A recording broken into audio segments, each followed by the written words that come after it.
আজ সন্ধ্যায় চট্টগ্রামে যাচ্ছেন বিএনপি চেয়ারম্যান তারেক রহমান। কাল পোলো গ্রাউন্ড মাঠে বিএনপি আয়োজিত নির্বাচনী জনসভায় বক্তব্য দিবেন তিনি। তার সফর উপলক্ষে সব ধরনের প্রস্তুতি নিয়েছে স্থানীয় বিএনপি। উৎসাহ উদ্দীপনার কমতি নেই নেতাকর্মীদের মধ্যে। চট্টগ্রাম থেকে ফেরার পথে ফেনীতে জনসভায় বক্তব্য রাখবেন তারেক রহমান। ডেস্ক রিপোর্টে বিস্তারিত। প্রধান অতিথির বক্তব্য রাখবেন বিএনপির চেয়ারম্যান তারেক রহমান। ২০ বছরেরও বেশি সময় পর চট্টগ্রাম যাচ্ছেন বিএনপি চেয়ারম্যান তারেক রহমান। তার আগমন উপলক্ষে পলো গ্রাউন্ড মাঠে তৈরি করা হয়েছে বিশাল মঞ্চ। নগর জুড়ে শোভা পাচ্ছে বিলবোর্ড আর ব্যানার। পাশাপাশি দলের চেয়ারম্যানকে বরণ করতে বেশ কিছুদিন ধরে মিছিল মিটিং সহ নানা কর্মসূচি পালন করছেন স্থানীয় নেতাকর্মীরা।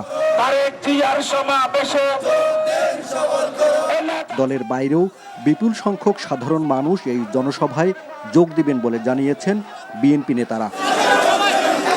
তারেক রহমান সাহেব ওনার বাংলাদেশ নিয়ে, চট্টগ্রাম নিয়ে কি প্ল্যান আছে সেগুলো অবশ্যই উনি বলবেন এবং উনি একটা সুন্দর বার্তা চট্টগ্রামবাসীর জন্য দিবেন। সমাবেশের নগরীতে পরিণত হবে, মিছিলের নগরীতে পরিণত হবে ইনশাআল্লাহ। নতুন বাংলাদেশ কিভাবে হবে উনি একটি মেসেজ সারা বাংলাদেশকে দেবে।